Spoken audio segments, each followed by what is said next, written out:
Lunes 11 de septiembre del 2013, muy buenos días, bienvenidos todos a su programa Contacto Directo.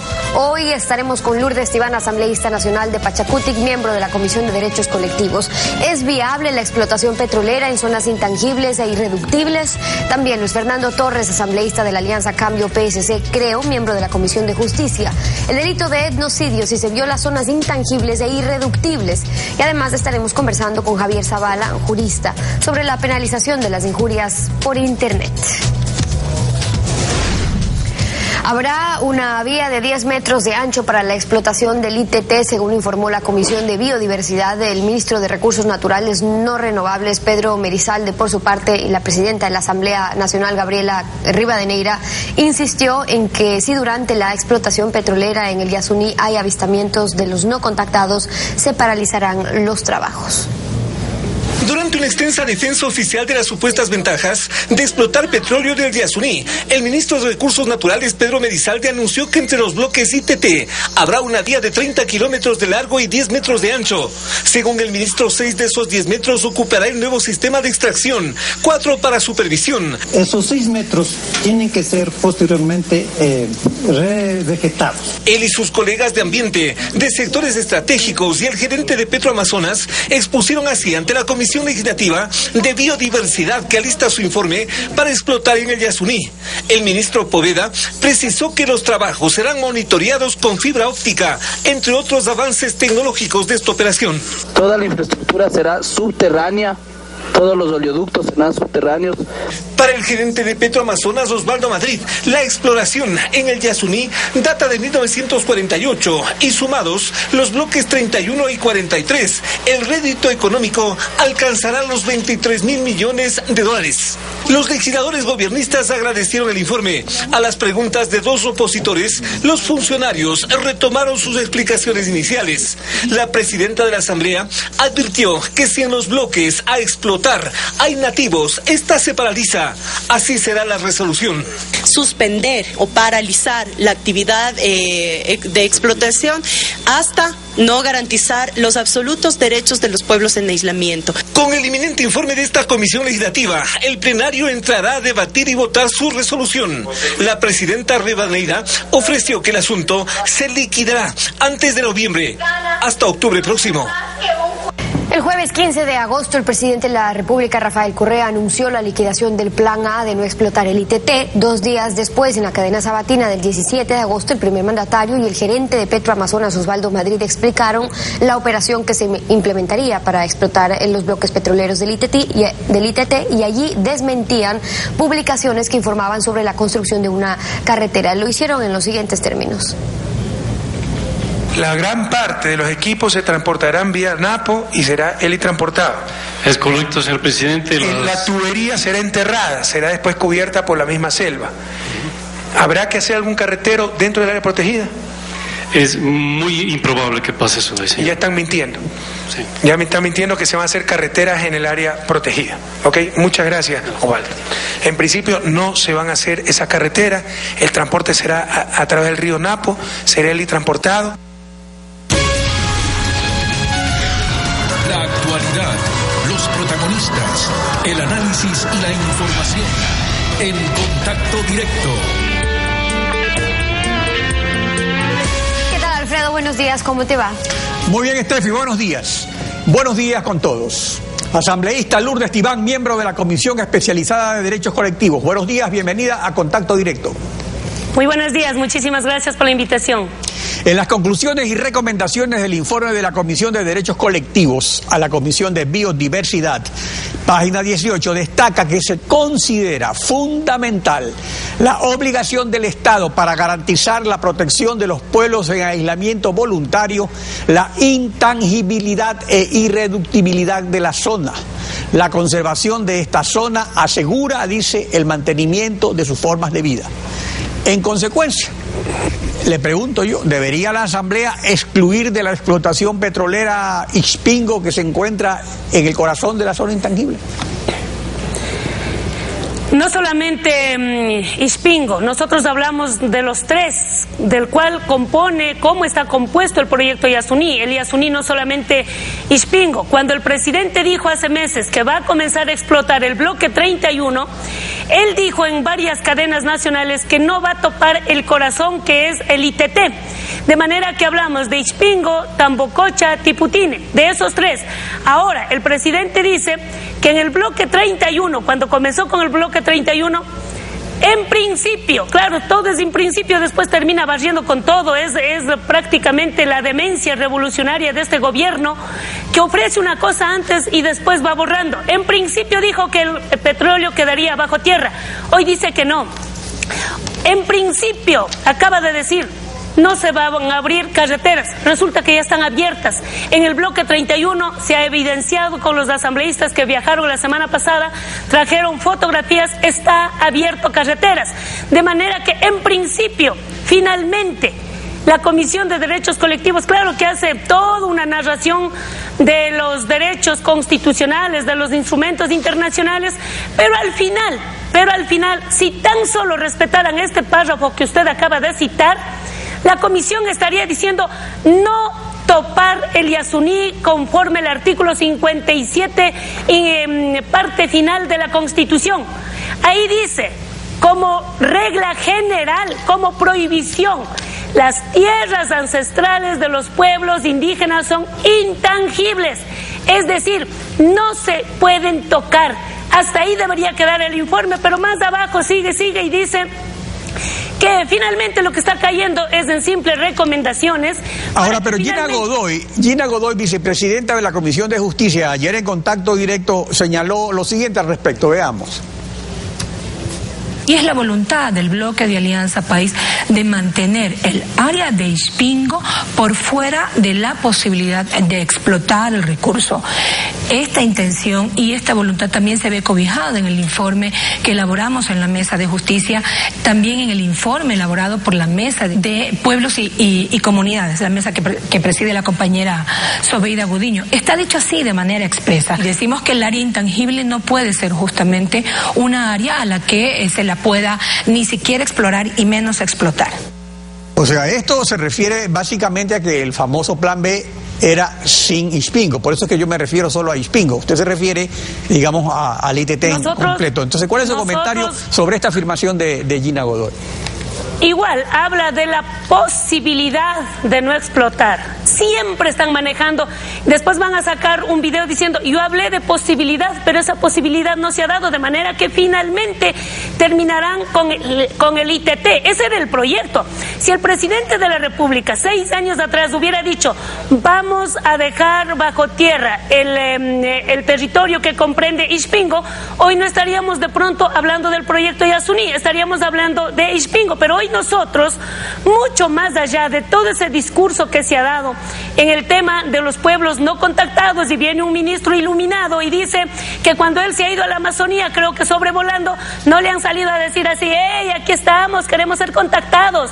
Como no se han aparecido ahí, dice que ya no hay pueblos indígenas. El informe que hace Derechos Colectivos habla de instrumentos internacionales y habla de jurisprudencia internacional y terminan citando el caso Saramaca, pero resulta que en el texto no dice nada. Miren, yo quisiera simplemente leer lo que dice este numeral 134 de la sentencia que tiene que ver con Saramaca. Dice: la Corte considera que cuando se trate de planes de desarrollo de inversión a gran escala que tendrían un mayor impacto dentro del territorio indígena, el Estado tiene la obligación, escúcheme el Ecuador entero, el Estado tiene la obligación no solo de consultar a los pueblos indígenas, sino también de obtener el consentimiento libre, informado y previo de estos, o sea, de los pueblos, según sus costumbres y tradiciones. Le pregunto a la Comisión de Derechos Colectivos, porque de hecho ellos no tienen mi voto en esta comisión. Ellos citan importantes instrumentos internacionales, pero no terminan diciendo si citaron el informe, si citaron la sentencia de Salamanca. Ellos debían decir, mire, debían desarrollar, porque solo terminan citando, está en la página 21, me parece que está. Además, en la página 21, 22, 23, revísenlo. Es un informe que acaban de copiar un texto, ni siquiera cambiaron el texto. Dice, esta corte considera que, ¿cuál corte? ¿Qué corte? Esta es la Comisión de Derechos Colectivos, por favor, Secretaría. Yo he visto ahí en la comisión, claro, tienen 9 de 11 miembros, 9 son correístas. Aquí ni la comisión, ni el pleno de la Asamblea van a valorar la razón constitucional jurídica, van a valorar la razón de la ciudadanía, lo que estamos diciendo que tienen que respetar derechos. Lo que van a escuchar es la fuerza de los votos. Ahora, pero para respecto a respetar derechos, acerca de esto, según el informe, en lugar de excluir la zona intangible, como estábamos diciendo, la Comisión recomienda que de darse la explotación deberá ser obligatoria la suspensión de cualquier actividad en el momento en que se realice un avistamiento o encuentro accidental con los pueblos no contactados. Ahora, resulta que el gobierno va a invertir 5.586 millones en la explotación, la mitad de esa suma en los 3 primeros años, la mitad en la zona intangible de Ispingo. Entonces, ¿qué seguridad puede haber de que se va a parar la explotación si los aborígenes son avistados? O sea, ¿quién asegura que se van a reportar esos avistamientos? Como dijo ayer la presidenta de la Asamblea. Es que el artículo 57 no habla de ningún encuentro accidentado. O sea, por desgracia van a asomar adelante de las bombas, de las mangueras, de las plataformas. Ahí, por desgracia, accidental van a aparecer los pueblos, y en ese rato supuestamente dice la presidenta, es que verá, el gravísimo problema es que los 108 asambleístas de Alianza País cobran por repetir el libreto de Alianza País, el libreto del presidente. Saben de memoria el libreto, pasan la prueba y no pasa absolutamente nada. ¿Por qué? Porque esto del avistamiento, esto de que se podría aparecer, asomó de uno de los informes. Pero resulta que ellos están dudando de la presencia de los pueblos, cuando uno de los expertos, del señor Vintemilia, dijo en la Comisión de Derechos Colectivos que ahí existen entre 10.000 a 11.000 ciudadanos comunes y corrientes como nosotros, solo que han decidido no contactarse con el resto de la ciudadanía y viven en aislamiento voluntario. Claro, pero lo fundamental es la intangibilidad del territorio, por lo mismo que no son nómadas, que no se los ve, que no se sabe dónde está. Hay un territorio que está determinado, se dice que ese territorio es intocable. Entonces ahí también hay el otro asunto, eso en cuanto a los no contactados. Pero en cuanto a los contactados, veamos sobre la consulta prelegislativa. La consulta prelegislativa, según el informe de la comisión, se la declara inaplicable porque, según el instructivo dictado por el CAL el año pasado, únicamente se aplica a los proyectos de ley. Entonces aquí va la pregunta: ¿puede prevalecer sobre la Constitución un instructivo del CAL que ni siquiera tiene la categoría de reglamento aprobado por el Pleno de la Asamblea? Es instructivo, como alguna vez dijo Corcho Cordero en la Ley de Comunicación, es instructivo, hecho por Corcho, hay que botar al tacho de la basura. ¿Por qué? Porque ni siquiera ha servido para llevar adelante y concluir el tema de la consulta prelegislativa en la Ley de Aguas. No funcionó. Es la primera derrota que hemos dado al oficialismo, demostrando que era necesario una ley.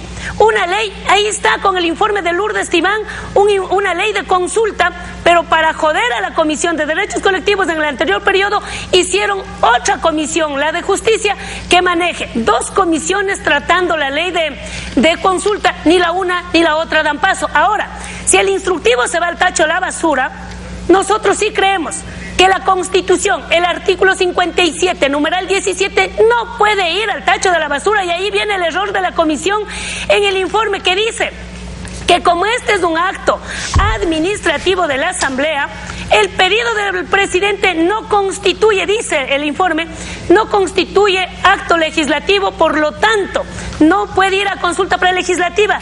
Yo le puedo decir a la comisión que el artículo 57, numeral 17, dice cualquier medida legislativa. Léase bien el artículo 57, numeral 17. Frente a cualquier medida legislativa. ¿Cuál es la medida legislativa? Normas, leyes, declaraciones, resoluciones, y con mayor razón. Cuando la Asamblea Nacional, con más de 100 votos correístas, darán paso al pedido del presidente, se transforma en una medida legislativa, porque estamos autorizando como Asamblea Nacional que el presidente vaya a topar un territorio que tanto el 407 como regla general dice que no habrá explotación, pero sobre todo el 57 que dice en territorios indígenas los territorios indígenas serán intangibles. No se puede, está vedado en todo de caso, toda actividad. Todo esto, de manera que sí cabe con los para informes de las comisiones, consulta. igual se tendrá que debatir en el Pleno. Asambleísta, gracias por su participación en Contacto Directo. A ustedes, muchas gracias. 7 de la mañana con 16 minutos. En instantes estaremos con Luis Fernando Torres para hablar sobre el delito de etnocidio si se violan zonas intangibles e irreductibles declarados así por la Constitución de Montecristi. Ya regresamos con eso. Pueden forzarte a decir cualquier cosa, pero no hay manera de que te lo hagan creer. Dentro de ti no pueden entrar nunca. Lo dijo George Orwell, escritor y periodista británico.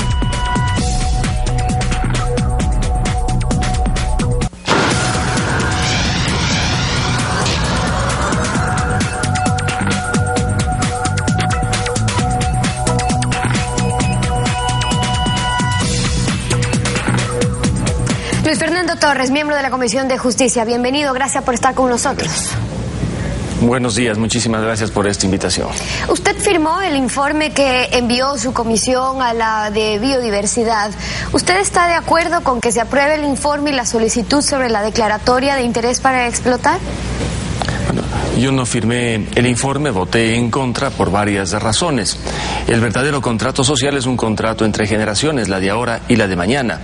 Lo que haga equivocadamente la generación de ahora repercutirá negativamente en lo que pueda ser la generación del futuro. Y lo que no haga esta generación, cuando debía hacerlo, también puede afectar negativamente a la generación del mañana. En materia económica, las razones expuestas por el presidente son muy consistentes sobre la necesidad de explotar el Yasuní, ITT y poder contar con recursos, no tanto para ese discurso retórico de combatir la pobreza, sino fundamentalmente para poder sostener la economía en marcha. A mí me ha parecido muy interesante la posición del analista Walter Spurrier en materia económica y por ello creo que los legisladores de oposición, aquellos que queremos hacer una oposición seria en el país, debemos en el tema económico presentar igualmente razones consistentes que nos permitan decir no conviene la explotación del ITT, pero quedarse en el discurso simplemente con una serie de lugares comunes en materia económica es peligroso para el país. A mí me preocupa mucho en el informe enviado por el presidente de la República lo que él sostiene acerca de la declinación de la curva de explotación petrolera en el país. Si va a declinar esta curva y no vamos a tener reservas, ¿qué puede ocurrir? Me preocupa igualmente qué viene sucediendo con el campo Pungurayacu que fue concedido a la empresa Ivanhoe. ¿Cuánto ha invertido? ¿Cuánto debería ya estar rindiendo? Conozco que la Contraloría General del Estado se encuentra realizando un examen a ese contrato en el campo Pungurayacu, que es igual de grande que el Yasuní ITT y que ahora se encuentra insuficientemente explorado y explotado. Por lo tanto, en el tema económico, lo importante es tener razones y ese deberá ser uno de los temas de fondo que deberemos debatir en la Asamblea. Sobre el papel que está cumpliendo su comisión y a propósito de ello, en el informe que tenemos aparecía en la parte de abajo su firma, por eso valía la pena aclararlo. Ustedes la pueden ver en la parte de abajo a la derecha. Usted nos confirma que ha votado en contra. Ahora, la comisión le pidió a la Asamblea también que apruebe la solicitud del presidente, pero tomando las medidas necesarias para la protección, dicen, de los pueblos en aislamiento. ¿Qué tan viables son esas medidas? Mire, hay un problema que yo advertí en la Comisión de Justicia. El artículo 57, inciso segundo de la Constitución, tiene una prohibición absoluta. Si existen pueblos en aislamiento voluntario, en los territorios donde estos se encuentran, es imposible extraer recursos. Y si se lo hace, se podría configurar por mandato constitucional el delito de etnocidio. De allí que el gran esfuerzo que tuvo que hacer la Comisión de Justicia, luego de escuchar al ministro de Justicia, fue llegar a la conclusión de que casi seguramente no había pueblos en aislamiento voluntario. Los informes presentados por el ministro de Justicia, a mi modo de ver, no fueron categóricos ni concluyentes. Inclusive, en la comisión discutimos sobre la existencia de dos mapas, uno elaborado el año 2010, donde aparecen algunos pueblos en aislamiento voluntario, precisamente en la zona intangible, y el otro mapa del año 2013, en que ya no aparecen. ¿Cuáles fueron las explicaciones? Que en esos 3 años prácticamente estos grupos se habían desplazado en la zona y por lo tanto ya no estaban allí. Pero así como probablemente se desplazaron fuera de la zona donde está el Yasuní ITT, en lo futuro puedan retornar. Y por ello es que la Comisión de Justicia, en una de sus recomendaciones, dice lo mismo que la otra comisión: si aparecieren pueblos en aislamiento voluntario, se paralizará la explotación. Y que exista un plan de conducta, han dicho, un plan de conducta que cuente con procedimientos en caso de posibles avistamientos con los pueblos en aislamiento. También la presidenta de la Asamblea ayer decía que en caso de que eso se dé, se suspendería la actividad extractiva. ¿Qué dice usted al respecto? Mire, en la práctica eso va a ser imposible. Con grandes inversiones, ¿cómo se va a suspender la extracción petrolera? El gran error lo cometió la constituyente de Montecristi. Ellos redactaron el artículo 57, inciso segundo, de tal manera que consagraron una prohibición absoluta. Si no hubiese existido el artículo 57, inciso segundo, era muy fácil que se haga la explotación, porque existe un protocolo de las Naciones Unidas que prevé la forma como pueden armonizarse los intereses del Estado en una zona donde pueda haber pueblos en aislamiento voluntario. De tal manera que el problema que tenemos hoy por hoy es del artículo 57, inciso segundo de la Constitución. Si no había ese artículo, la explotación hubiese sido mucho más fácil. En todo caso, en materia de consultas, quiero hacer una aclaración. En el informe de la Comisión hay un error. Se dice que el artículo 57, inciso segundo, es complementario con el artículo 407 de la Constitución, cuando no son complementarios, sino completamente excluyentes. No cabe hacer consulta cuando se va a hacer la explotación en un territorio donde se encuentran pueblos en aislamiento voluntario. Se hace consulta cuando se trata de una zona protegida en la que no existen pueblos en aislamiento voluntario. Y no se trata de la consulta previa, no se trata de la consulta prelegislativa, sino de la consulta popular. No se puede hacer la consulta prelegislativa prevista en el artículo 57, numeral 17, cuando el procedimiento que se va a observar es el previsto en el artículo 407. Allí existe una equivocación. El presidente de la República optó por enviar a la Asamblea su pedido para que se declare de interés nacional la explotación del Yasuní ITT. Desde ese momento queda descartada la consulta prelegislativa y no se diga la consulta previa. Entramos a otra consulta. El que se diga, bueno, que se paralizaría la explotación en el caso de que haya un encuentro, por un lado, volviendo a ese tema, reconoce la posibilidad de encontrarse con pueblos en aislamiento voluntario cuando el informe del Ministerio de Justicia ya había concluido con el bloque 31 y 43 no están. Ahora, la Constitución establece una veda, una prohibición de actividad extractiva en los territorios de los pueblos en aislamiento voluntario y dice, en efecto, que la violación de sus derechos constituirá un delito de etnocidio. Entonces, si son los territorios los que son de posesión ancestral irreductible e intangible, entonces, independientemente de que se los haya visto o no, si Ixpingo está en la zona intangible, ¿ese territorio es intocable? Es intocable si es que allí existen pueblos en aislamiento voluntario, y es intocable si es una zona protegida sobre la cual la Asamblea no ha declarado el interés nacional que permita la explotación. Por consiguiente, el tema en este punto no es fácil. Se necesitan informes concluyentes. Uno de los especialistas que fue a la Comisión de Justicia dijo que era importantísimo que se hiciera un peritaje antropológico para determinar con un perito calificado a nivel internacional cuál es la situación de estos pueblos en aislamiento voluntario. No nos olvidemos que la CID, la Comisión Interamericana de Derechos Humanos, ya dictó algunas medidas el año 2006 precisamente para precautelar la situación en la que se encuentran estos pueblos en la Amazonía ecuatoriana. Lo que pasa, asambleísta, y es que incluso los propios asambleístas de Alianza País están reconociendo, según el artículo 57, la intangibilidad del territorio, la veda que existe en el territorio, en la zona en sí. Entonces, siendo Ixpingo, según el propio informe del Ministerio del Ambiente, una zona intangible, ¿usted cree que haya la posibilidad de que se explote, por ejemplo, Tiputí Chupini, Tambococha, que era el plan B en inicio, pero que se deje intacto Ixpingo, que está en la zona intangible, así eso significa sacrificar otros recursos económicos?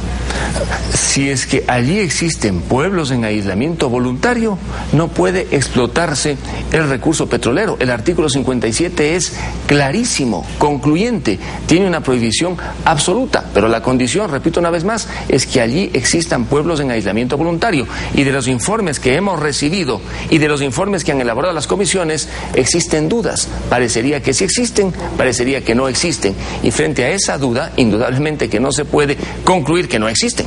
Y esa es la postura de Luis Fernando Torres, acompañándonos hoy en Contacto Directo. Muchísimas gracias, asambleísta, por haber estado con nosotros. 7:30 de la mañana, pausa, y en instantes estaremos conversando con Javier Zavala sobre la penalización de las injurias a través del Internet. Pero hay injurias calumniosas y no calumniosas. ¿Cuál es la diferencia? Regresamos para el análisis, no se vaya.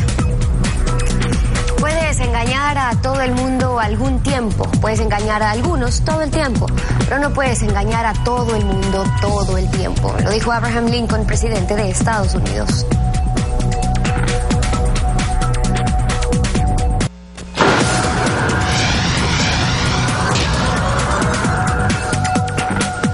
La penalización de las injurias por Internet existe en el Código Penal vigente, artículo 491, al señalar las imputaciones hechas por medio de escritos impresos o no, imágenes o emblemas fijados, distribuidos o vendidos, puestos en venta o expuestos a las miradas del público, o por medio de escritos no publicados, pero dirigidos o comunicados a otras personas, contándose entre estos las cartas.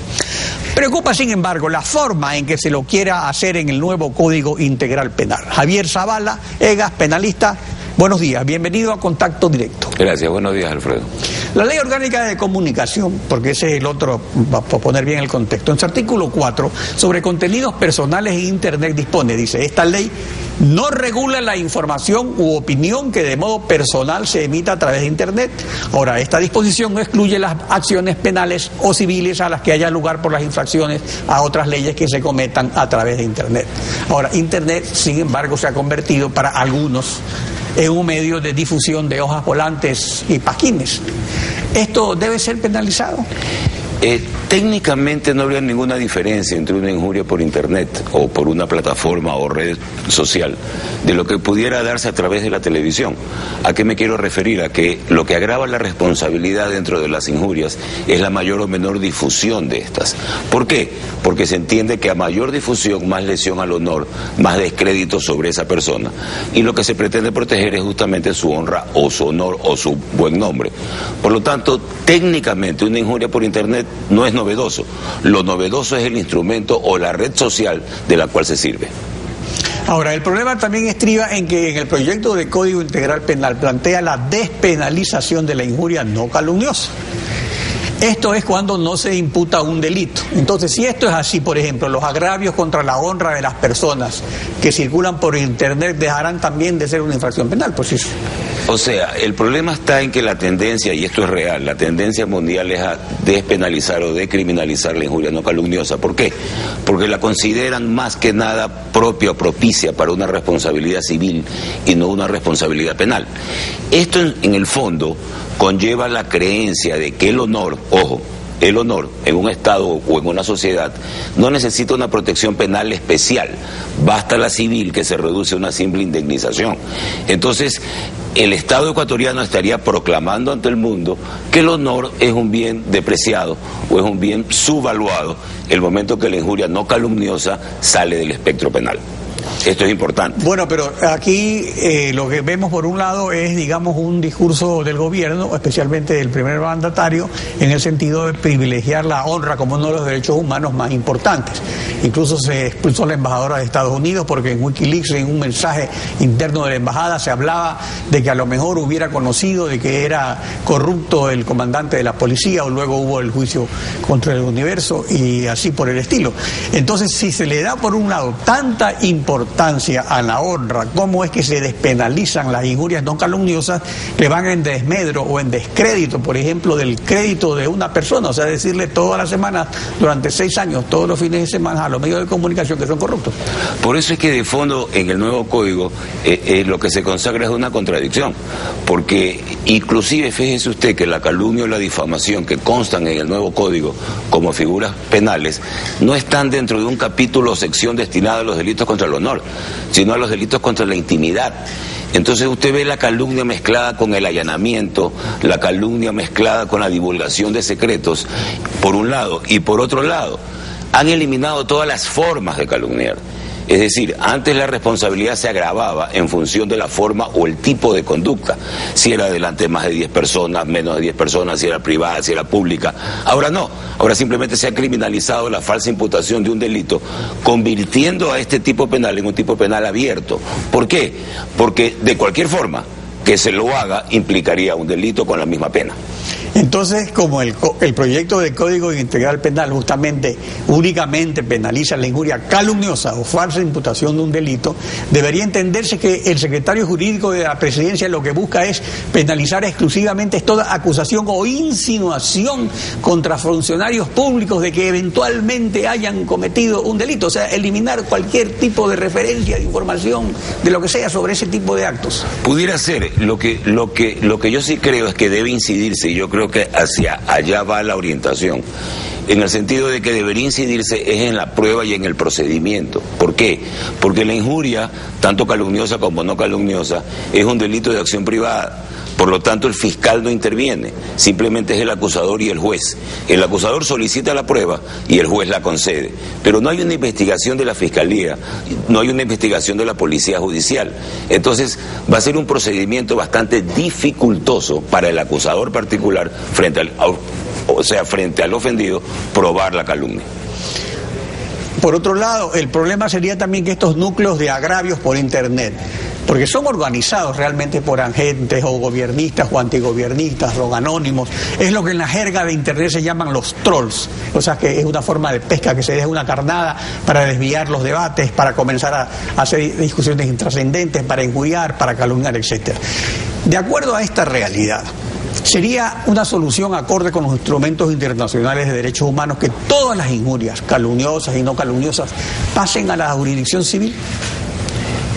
Pudiera ser, y de hecho la corriente es esa. En Argentina hace mucho tiempo se descriminalizó la injuria no calumniosa, se la dejó solamente como responsabilidad civil, entiendo que ahora también la calumnia, y se la deja como responsabilidad civil. Esa es la orientación, pero yo lo que digo es que eso de fondo implica que al Estado el bien jurídico o el valor honor no le da mucha importancia, porque no lo hace merecedor de una protección penal. Ahora, pasando, supongamos el caso hipotético de que esto pase a la jurisdicción civil. Ahí también tenemos el asunto del resarcimiento económico, claro, de la indemnización. Por supuesto. Y hubo un caso, como el caso del Universo, que incluso motivó la intervención de la Comisión Interamericana de Derechos Humanos con medidas cautelares para evitar un daño que podría haber sido irreversible, como la quiebra del periódico. Entonces, ¿qué tipo de seguridad hay? Supongamos que se lo pase a lo civil. ¿Qué seguridades habría que, siendo en lo civil, no se cometan abusos? Bueno, es que, el abuso está cometido. El tema central está en que si lo hacemos penal o lo hacemos civil. Y si lo hacemos civil es propicio de indemnización, absolutamente nada más. Pero la seguridad está en probar la injuria, en probar la autoría, en probar la certeza, o sea, tener la certeza para provocar la condena. Y esta condena amerita o cárcel o amerita indemnización civil. Ahora, dentro de esto también ahora se plantea la responsabilidad de las personas jurídicas, pero solo de las privadas, no de las públicas. Sin embargo, el Estado también responde por daños que se cometen por actos administrativos. ¿Cómo interpreta usted esta situación? Eso de fondo tiene una explicación, cosa que yo también noté en el nuevo Código Orgánico Integral Penal, pero de fondo tiene una explicación. Como el que condena es el Estado, como la potestad punitiva la tiene el Estado, es muy difícil entender que el Estado condene a una persona jurídica propia, a una entidad del sector público. Entonces, realmente es un tema discutible, pero no es tan novedoso tampoco, que el Estado no condene a una entidad pública. Ahora, ¿de qué vale la ley, sea civil o penal o lo que sea, si no hay jueces independientes? Bueno, ese es otro fondo, y en eso coincidimos también. Doctor Zavala, gracias por su participación en Contacto. Gracias, Alfredo. Estefi. 7 de la mañana con 45 minutos, cerramos así Contacto Directo. Alfredo, nos volvemos a encontrar mañana. Mañana continuamos rayando a la desinformación en Contacto Directo. Buen día.